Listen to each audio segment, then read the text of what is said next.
নমস্কার, রকমারি বকবকে সকলকে জানাই স্বাগত।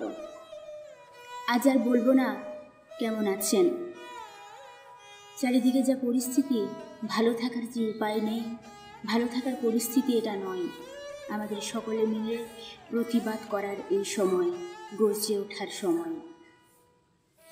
আজ নিয়ে এসেছি রবীন্দ্রনাথের তেমনই একটি কবিতা। আমাদের তো সমাজের উপর প্রশ্ন চিহ্ন তুলতে হবে, তাই না? তো সেই প্রশ্ন কবিতাটাই আমার আজকের নিবেদন। ভগবান তুমি যুগে যুগে দূত পাঠায়েছ বারে বারে দয়াহীন সংসারে।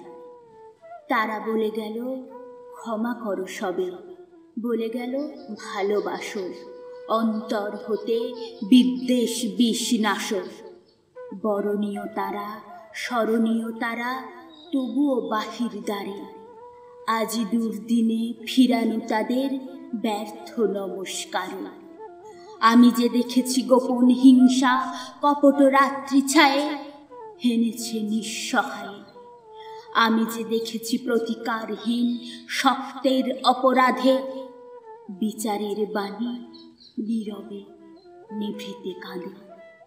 আমি যে দেখিনু তরুণ বালক উন্মাদ হয়ে ছুটে কি যন্ত্রণায় মরেছে পাথরে নিষ্ফল মাথা কুটে।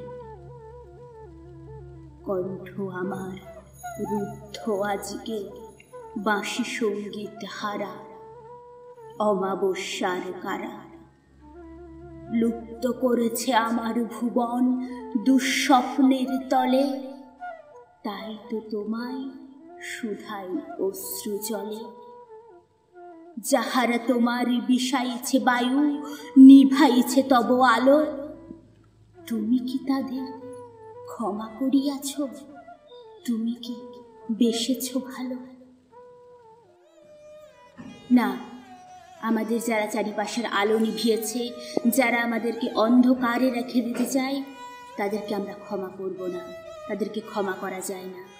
আর বিচারের বাণী নীরবে নিভৃতে অনেক দিন হলো প্রান্তে দেওয়া। এখন এবার বিচার চেয়ে নেওয়ার সময়, প্রতিবাদ জানানোর সময়।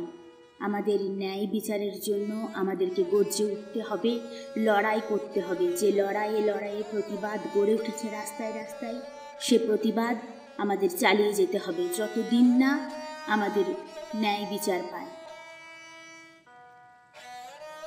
কবিতাটি কেমন লাগলো জানাবেন।